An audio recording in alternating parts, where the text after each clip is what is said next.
একটা খারাপ কথা বলতে হয় যে আসলে আপনাদের ওষুধ হলো আওয়ামী লীগ।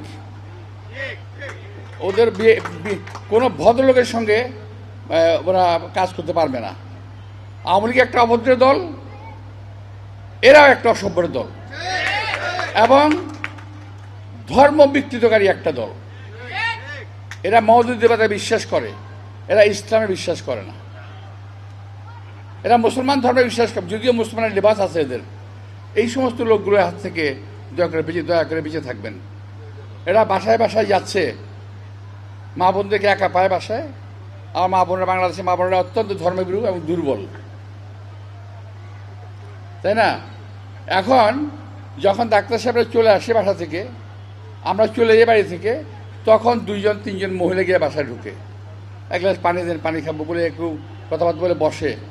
তারপরে পরে করে কি জানেন, বলে যে জামাতেরকে ভোট দেওয়ার জন্য এই দিলে এটা হবে, বেহেশতে যাবেন, না দিলে আপনার ক্ষতি হবে, এই বা নানান রকম কথাবার্তা আমরা বলে। তারপর বলে যে যখন বলে ঠিক আছে ভাই দেখবো না আমরা, তারপর ভাই আমার বুকে একটু হাত দেন তো, বুকে হাত দিয়ে বলেন জামাতকে ভোট দেবেন। মহিলা বললো ঠিক আছে। দেখেন, আপনারা কিন্তু কোরআন শরীফে হাত দিয়ে কথা বলেছেন, আমার বুকের মধ্যে কিন্তু কোরআন শরীফ আছে।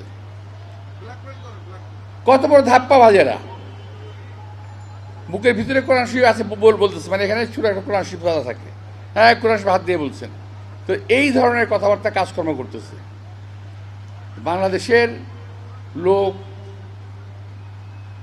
অনেক শিক্ষিত নয়, কিন্তু বাংলাদেশের লোক বোকা না, একেবারে বোকা না।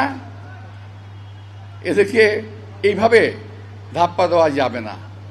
কেউ বলে রোজা পূজা এক, কেউ বলে আমাদের রাসূল সাল্লাল্লাহু আলাইহি ওয়াসাল্লামের সঙ্গে অন্য ধর্মের বিষ্ণু কৃষ্ণ এদের সঙ্গে মিলিয়ে ফেলেন। এই সমস্ত লোকদেরকে একটু চিহ্নিত করবেন দয়া করে।